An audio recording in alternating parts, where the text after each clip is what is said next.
I don't know if you have any other closing thoughts on that, but I'm ready to talk some games this weekend. Yes, I am too. The NFL's been kicking my ass gambling wise, but 3-0 in the national championship game in college. I ended the season 60% in the NCAA football.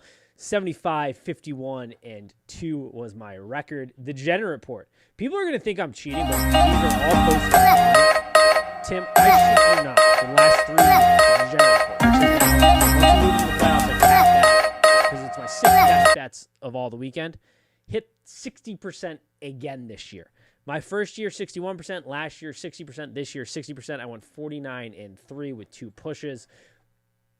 That makes up more than the juice, Nate. That's good.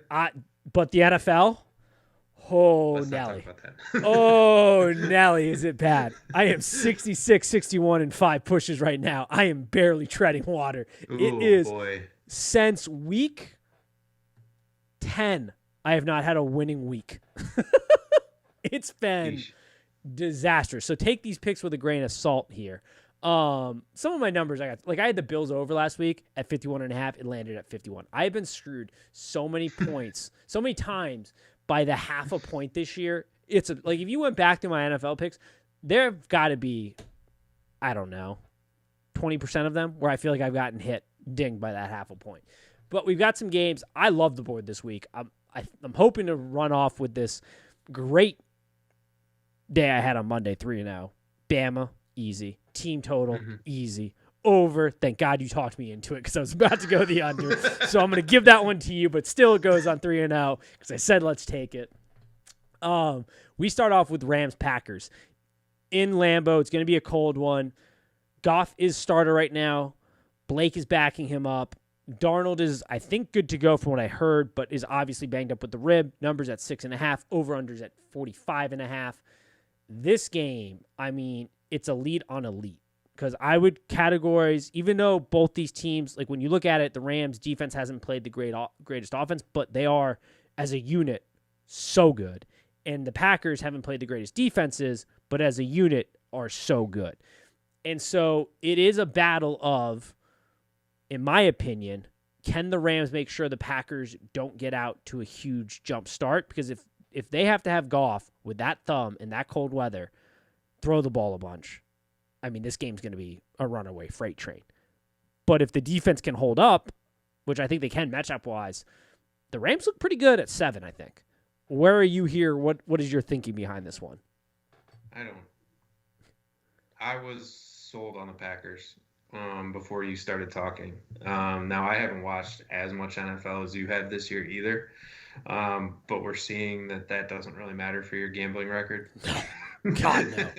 It's been a train I disaster. hate to say this, but I really do like the Packers in this game. I want them to lose more than anything in the world, besides the Lions winning.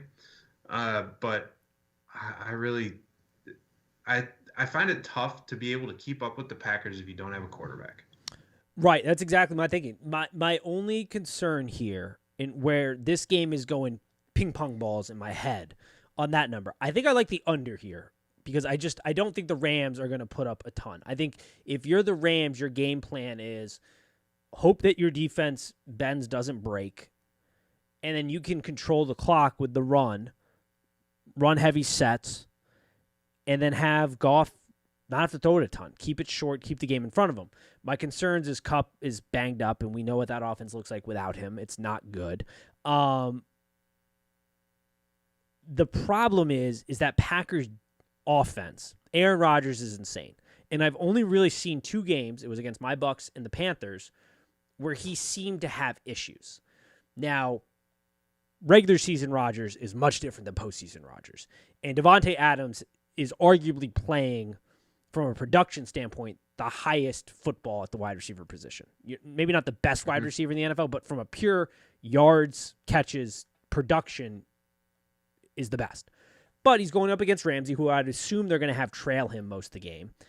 And with Bakhtiari out on that line for the Packers, it does create a conundrum of, can you afford to double Darnold with a backup left tackle in there?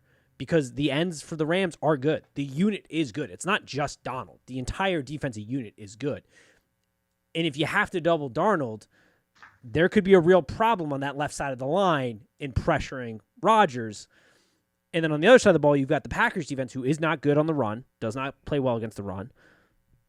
But the Rams are going to have to be very heavy on the run, I feel like. It's a weird – that's why I like the under here the most.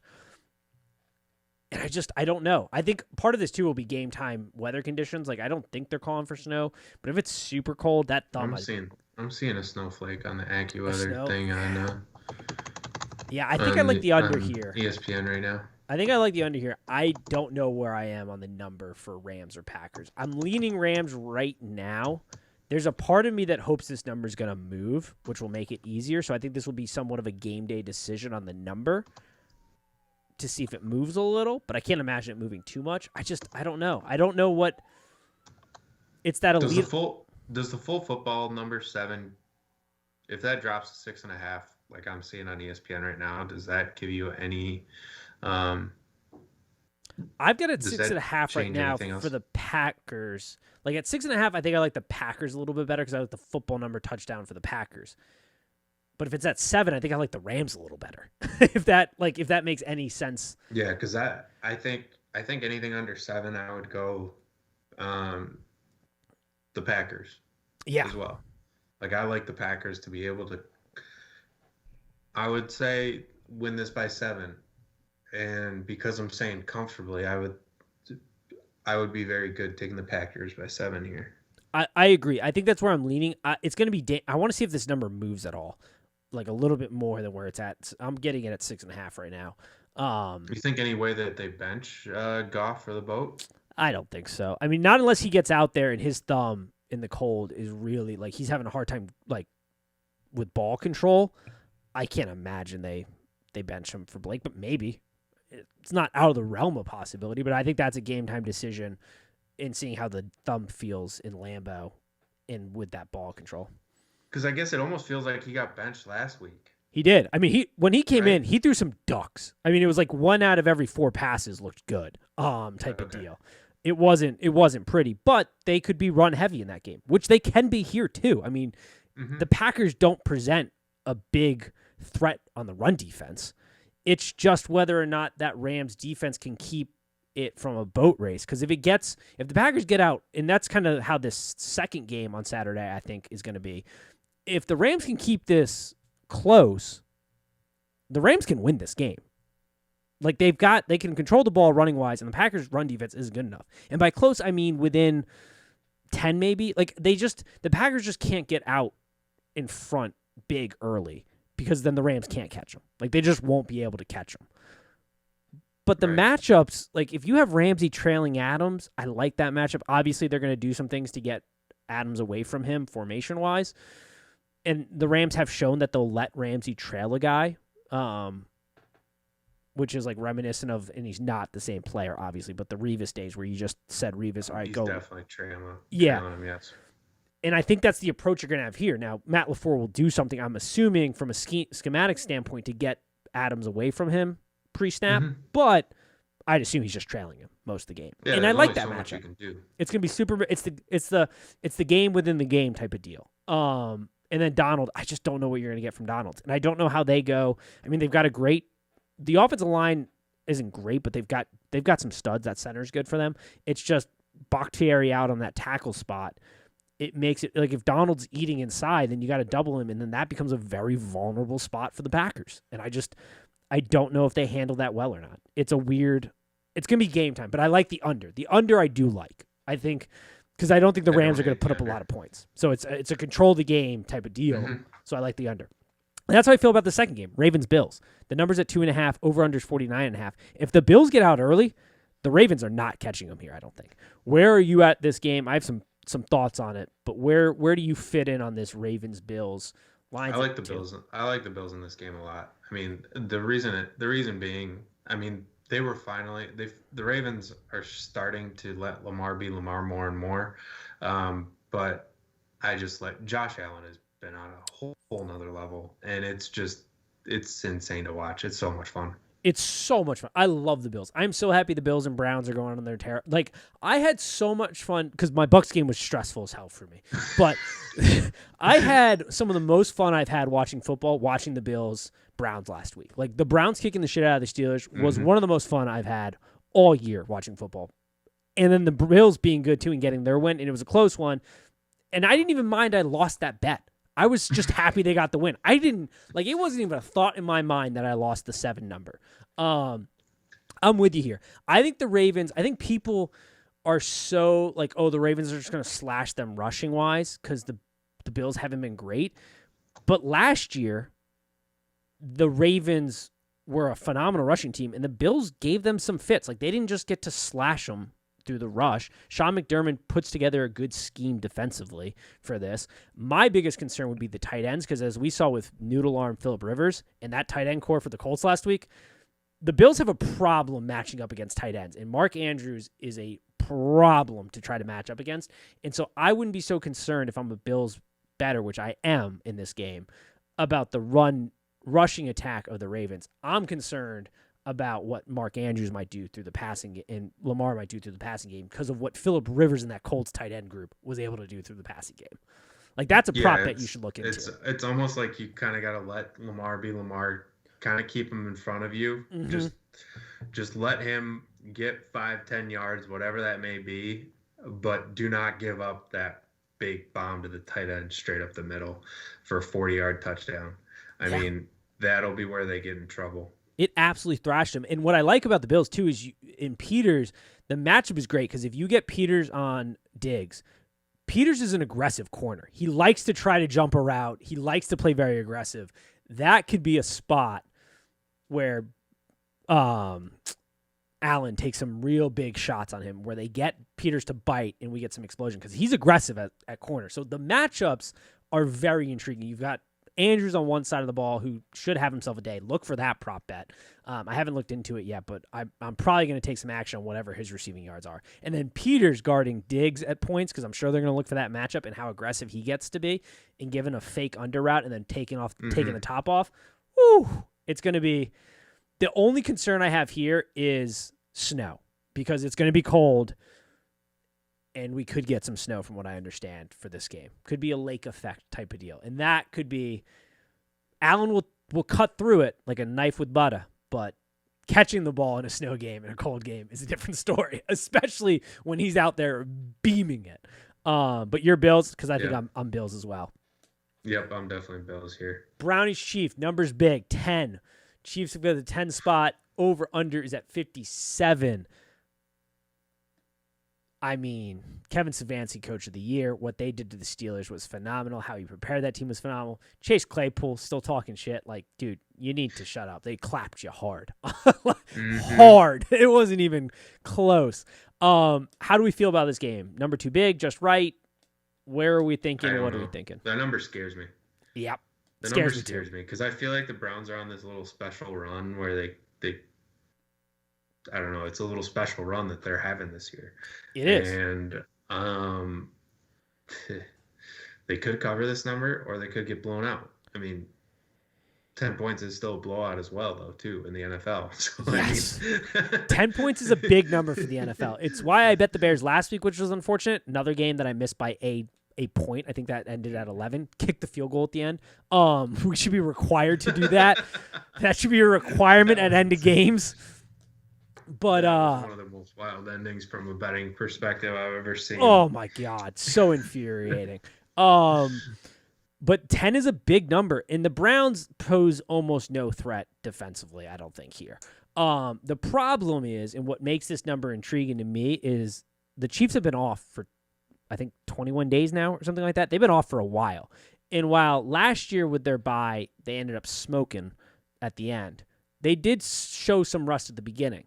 And so if they come out slow, that opens up what the Browns can do offensively, from controlling the clock, running the ball, having some play action, giving some tight end sets that give Baker some more time to develop some big plays. I mean, the offense is cooking. Baker seems comfortable. He's slinging it around. They know who they are as a football team. My concern is, and they get Ward back, is can they even hold the Chiefs at all? And I think they probably can. I would take any prop bet probably on Kelsey's receiving yards. Mahomes passing probably won't be a bad prop bet. I don't know if I love the over here, but I think I like Browns at 10 just because the number is big. If that number dips, that might be one of those game time things. See if this number dips, because there's a chance some money, big money comes in and this number moves south, and then I'd be fine loading up on the Chiefs.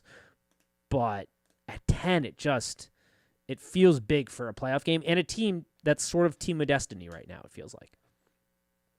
Yeah, I don't know. This one I don't really want to touch and make an actual decision on. This is one of those ones that I'm like just excited to watch and see if the Brownies can pull it off. And if they can't, then oh well. Patrick Mahomes was fun to watch too. So this is one of those ones where I don't need to gamble on to get myself interested in. This is true. This is very true. It's going to be a fun game. A not so fun game, a game I'll be on the edge of my seat for, a game that'll probably send me into cardiac arrest, is the Bucs versus the Saints. The number's at 3, over-under's at 52. Tom Brady with an all-time tweet this week, tweeting out him and Drew Brees looking like old men for the hit game on the History Channel. Great stuff there. Where do you fall in this game? Because I obviously have thoughts. I didn't even have to really do prep because I have. Seeing this game twice this year is horrifying for me. New Orleans is favored by 3? Yeah, I mean, they smoked us last game, and in the first game, I forget what the score was, but it was not. Yeah, they beat us 38-3 in November and 34-23 in September. I don't know. I like the Bucs in this game for you, Nate, especially to cover 3 points. Especially, I mean, if they're getting 3 points. So I do too. I like the Bucs here, but I'm overly cautious. Like I took the football team last week. They pushed for me at the 8 number. I capped that game. You listen to that recap. I called that perfectly. Brian Leftwich, the concern for me this game, Byron, sorry, is which OC we see show up. Is it the one who was doing all types of nonsense during the regular season, or is it the guy we've seen calling plays the last 4 games call it? And I know it's not been against the greatest teams, but you saw it against the Redskins or the football team. God, just messing up all over the place here. Where we weren't afraid to pass it on first down, where we mixed in a ton of play action. I mean, Tom Brady had the 5th most passing yards off play action, I think, in playoff history. He had 184. 5th most. He also has the record for that. We saw Leonard Fournette, congratulations to him, run really well and be willing to pass on first down and then run on a shorter second down, which was good. We saw an offensive line that was incredible. A guy who does not get enough credit, Ali Marpet. It's been since week 6 he's let up a sack. It's 1,075 snaps. He has not had a sack. Donovan Smith, who I have been very hard on, was a stud. Tristan Wirth, great. He hasn't allowed a sack in 698 snaps. Kappa fracturing his ankle is very concerning to me at the right guard spot. Or not the right guard spot, sorry. That is concerning to me. But Brady showed his elite a level of climbing the pocket, which was good. Like that, the way he moved within the pocket looked great against the football team, who presents a lot of problems up front. And then offensively, we look good. My biggest problem is going to be defensively for this game, because Todd Bowles, to his credit, this defense has not. To his credit, he's called good games, but to his discredit, he's called some bad games, and it feels like we're getting worse almost at some points. And it comes from this, what feels like a conservative approach in the second half, where we stop bringing pressure and we drop back, and then quarterbacks, we're just not getting pressure with our D-line, which is a little concerning. We should be able to get it, but when that's not happening, we have to be willing to bring pressure in this game and speed it up. Because while the secondary, individually, we have some really good talent back there and really young talent, they're still really young. And as a unit, there's communication problems all over the place. And there are big play opportunities all over the place through games. And we've been lucky and bailed out because quarterbacks have missed on that. And Drew Brees' arm isn't great, but he's still pretty accurate. And so we need to be able to continue to bring pressure. We need to continue to be willing to throw the ball on first down. And we need, most importantly, which we did last week, which I said, God, I hope we do this. I hope it's part of the scheme. If it's not part of the scheme, I have real concerns. If it is, I like it a whole lot better. And that is utilize Gronk in the blocking game. And they utilized Gronk heavily in the blocking game last week, and it worked perfectly. From him chipping to him taking assignments. Like, I saw him blocking Chase Young one-on-one at times. Like, it was perfect. And the protection held up so well because Gronk is an all-time blocker, and he still has that in his repertoire. And so I think we're going to need that because the Saints defense allows for big shot opportunity. We need the time to develop that, and Brady's willing to take that. Obviously, I think we've had more pass attempts plus 20 yards than I think any team in the NFL. But Gronk has to be part of the passing game. If he is, I think we cover this number. If he's not, and Kappa being out hurts us, I don't know. It could be tough, but I like the Bucs are due. We're due. We've lost 2. We're due for a win, right? Yes. I'm nervous to say the least. I mean, I sure you think Drew Brees is accurate, but I think we got another Phillip Rivers on our hands a little bit too. I mean, he can't throw the ball down the field. Yeah, I mean it's definitely part of, and that's part of my we get Devin White back, who needs to be better in coverage, but we have to continue to blitz and bring pressure. If they do that, I think we're golden here. I think we're really golden here because when the Bucs blitz, it is very hard to beat us because we bring pressure so quickly and we bring it so creatively. Todd Bowles is a phenomenal defensive coordinator in disguising the blitz and bringing unique blitz packages. It's when he gets away from that, and it seems to happen in the second half when we have leads, that then I become worried because, like I said, individually there's some great talent in the Bucs secondary, and the future is very bright. But as a collective unit, there are still way too many miscommunications and coverage that allow for big plays, and those big plays become harder to hit when we're bringing pressure because QBs aren't able to step up like they want to be and hit that big shot. And so that is so vitally important for this game, I think. That's where I fall in this. But I'm taking my Bucs. We're rolling the Bucs, baby. I'm going to break out some Bucs juice this Sunday, make a little blender Bucs juice, and we're rolling. All right, those are the picks. I know you wanted to kind of wrap up with some Big 12 basketball talk.